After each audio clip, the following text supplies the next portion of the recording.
All right, welcome to the EJ's Pro Pick'em Show. I'm your host, Ennis James. I'm here again with my co-host, Sean Harris, my producer, Lawrence Jones. We saw the scoreboard already, and I just want to give some more notes to the games this week. Sean Watkins and Terry Williams both set season highs of wins this week for a 16-game schedule. They both have 14. Jason Kidd also got his 4th division win, which is only second in the league to Darren Nelson's 5. In the power rankings, there really wasn't much of a change, but Tyrone Hinton jumped back in for the second time in 3 weeks. Start with the Browns. Another disappointing loss. I don't think I've ever seen a game where a team create 6 turnovers, win the turnover battle 6-0 and still lose. Have you guys ever seen anything like that? I've never seen. I know there's been maybe not 6. I know. I think I've seen games where it's like 5 turnovers, but it's like Browns just don't know how to. They ain't got that killer instinct yet. I say. Just ain't got no killer receivers. But I don't have any comments on that game.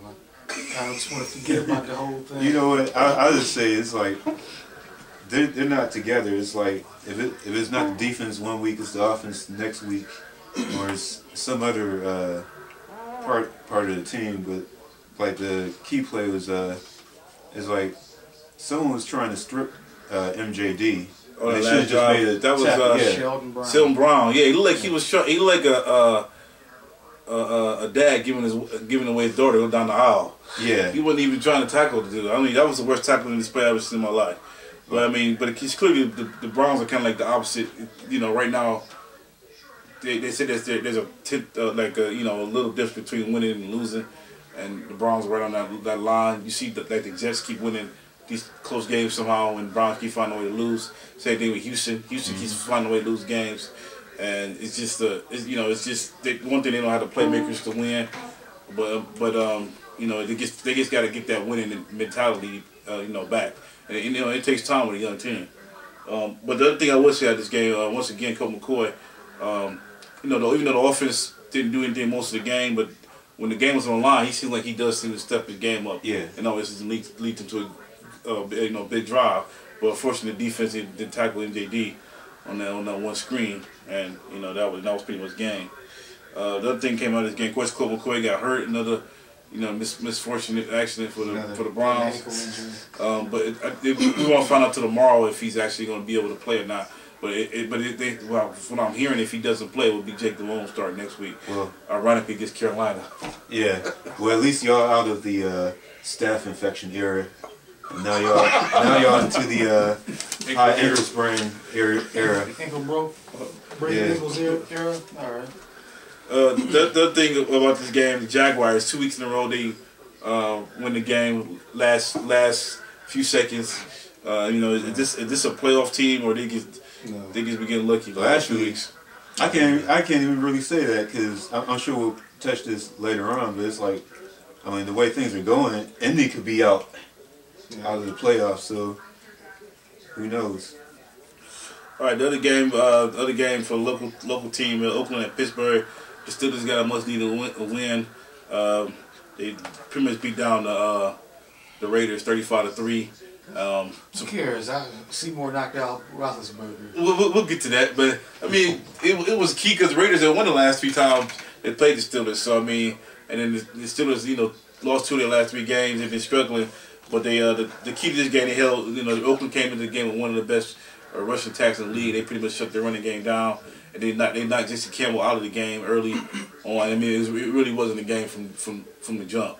But I guess as a Steeler, if somebody was a Steeler fan, the one concern that you would have, they had 14 penalties for 163 yards. Sound like Raiders numbers. But onto your point about Seymour, I just want to get you guys thoughts about that. I don't know if you guys saw the play. No, I didn't see He pretty much pimp slapped Ben Roethlisberger. No. Was it kind of like a David West Dirk Nowitzki, or was it just a straight? No, he straight. He just pushed him down. Well, I mean, everybody's been jumping on Seymour about it, but I think Ben Roethlisberger get some blame too because Seymour was walking away, and Roethlisberger got his face to me. It seemed like he was kind of like taunting him. And I mean, I don't even think he should have got tossed. He he should just got a flag. They tossed him, and now the Steelers are, especially Harrison, is coming out saying, "Oh, I think he should be suspended." I think he should get suspended. I agree with him being ejected, but he should have kicked him while he was down too. Why he just push him? I mean, it was kind of funny the way Armstrong was laying there, like he was. He was just laying there like an old lady, like, "Hell, what the fuck? I can't get up." I mean, he was just laying. I mean, he flopped, man. He did a very job flop. And somebody wanna I thought the whole thing was BS. To me, I mean, he should got a flag. I don't think he should even got kicked off for the game for that. Because he didn't throw a punch. He pushed him. He should get ejected. You gotta get ejected for that. But everybody should just piled on him just like that commercial. They started jumping on him. Just make it like he do on the girls he been raping. Yeah, something like that. Yeah. All right, the other key game from this week, the Jets did it again. 3 weeks in a row, they went on pretty much the last play. They did blow a 17-point lead in the fourth quarter in this game, but the Houston, as usual, in Houston fashion, found a way to blow the game. Through my history, I can't think of one team, even more than the Browns, that chokes away games more than the Texans the last 3-4 years. I can't think of any. My top 5 of teams choking away games would be Texas first, Cardinals second, Browns third. I can't think of any team, and the Florida State Kickers fourth. I can't think of any team that chokes away games more than them. They just always find a way to lose it. Well, part of it, at least for this year, part of it is their defense, but it's like they just been mediocre. It's like when they beat Indianapolis, it's like we were thinking, okay, well maybe they've arrived, but no.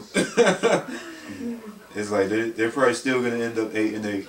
So was this if you were Jets fans, is this something you could be concerned about because they keep having to get these last second wins and pretty much against sub 500 teams. They're not doing this against good teams. I'm not concerned. I wouldn't be concerned. The only concern is just health. Everybody staying healthy. I don't see any team beating them as long as they stay healthy. The concern I have is just focus and mental lapses. It's like, I don't know, it's like if you're going to be a Super Bowl team, it's like I don't think you should get, I know I'm going to catch this later, but I don't think you should get shut out at all during the season or blown out. I think as long as they don't get as long as Santonio Holmes and Brandon Edwards don't get in trouble, they don't get DUIs or rape anybody or whatever, I think they'll be all right. Ain't rape nobody. I mean, just whatever. I mean, they just need to stay healthy. All right, the next game, Indianapolis and New England. This has become maybe the best rivalry game in the NFL.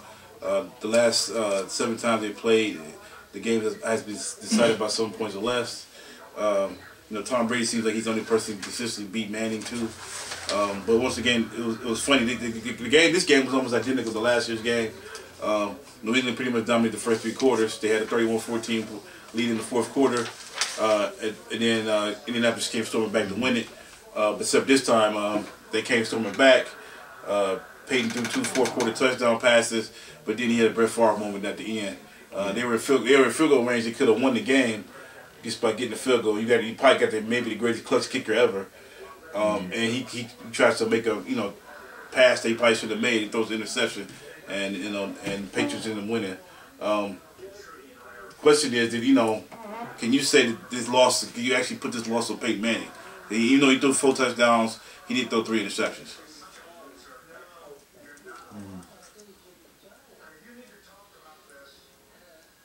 I don't know. It's like, he did. I won't put it completely on him because it's like you still got to keep the New England from scoring. So it's just a damn did you do, damn did you don't type of moment to me. Well, that was the thing. Just like last year's game, New England busted all them points out, but then in the fourth quarter they couldn't get a first down. Yeah. And that's exactly the same thing that happened last game. And Tom Brady even said in the press conferences, we won, but again, we shouldn't come down to having Peyton Manning have the ball. The game on the line. We don't want to be in a situation again. Yep. You do got to blame it on Manning the way he lost, but at the same time, they wouldn't have been in the game one for him either. So it's like with the receivers he got now, Austin Collie got hurt again in this game. I mean, Reggie Wayne had a big game, but he's pretty much whoever they can find somebody at the stands to throw out there. He seems to get 50 yards out of them. I mean, I don't know what it is. It seems like Belichick does seem to have a way of getting the best of Manning, even though he didn't get him last year. But he is 7-4 against him in his career. So that's the one thing that came out of that game. It's also key that this game kind of put Indianapolis back to the rest of the pack in the AFC South. Now Jacksonville's tied with them, and even though Tennessee lost, they're right there with them, 5-5. All right, well, I think we'll take a quick break. And then, we can try to do one more. Oh, we can get one more in? Yeah. All right, next game is Washington, Tennessee. This is not the thing that came out of this game. Wasn't even the game itself. It was the situation with Vince Young after the game was over with. As for the game itself, once again, Randy Moss was not much of a factor for the Titans. I think he had like one catch for like 10 yards or something. Oh, he played? I didn't think he had a catch. I think he had one for like 10 yards. It wasn't. The Titans controlled most of the game pretty much until Vince Young went down. And then after that, McNabb rallied them. He threw for over 376 yards. Once again, this is another game I think the Redskins can begin to see like they're getting lucky all year to get wins. Somebody else get hurt and they fall apart and they end up getting a W out of it. But Young tried. He got hurt. He hit his thumb, tried to come back in the game. Fisher didn't want to bring him back in, but Young was saying he was able to play. Young got mad. He kind of threw like a tantrum. There was some reports saying he threw his pads in the stands. There's another report saying, it was one of the coaches' daughter. He was just giving her a jersey. We don't know the real truth. Yeah. Then in the press conference, Fisher was saying something about Young coming back in the game, and then Young at the press conference whispered something under his breath, and Fisher pretty much called him out. It was like, if you got something to say it out loud. And then Young walked out. Fisher was like, well, you walking out on your team, and Young was like, no, I'm walking out on you. And then this has been going on for these two guys for a while. It's quite evident that Fisher really doesn't. Since day one, he hasn't been the Vince Young supporter. When they drafted him, he wanted Matt Leinart. The owner of Bud Adams is a guy who always been in Young's back pocket. So the question is this the final straw for these two? I'd probably say not until the end of the season. I mean, granted, Vince Young got some issues, but it's like they just got to play it out. They're still in contention, and it's like you don't want to. I mean, they could always go to Kerry Collins, but who they got behind him? Kerry Collins hurt now. They got some dude from Florida International came in that game, 6th round pick, and they just signed Chris Sims today. Wow. Vince Young's out for the season. They already announced that. So, the question is in the off season. I mean, one is gonna go. Either Fisher's gonna stay or Vince Young is gonna stay. One of them's gonna go.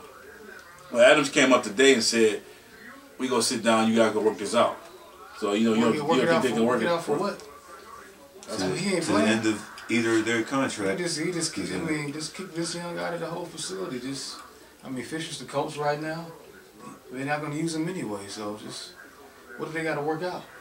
Well, the question is why doesn't Fisher seem to support him? And I mean, he is 30-17 as a starter.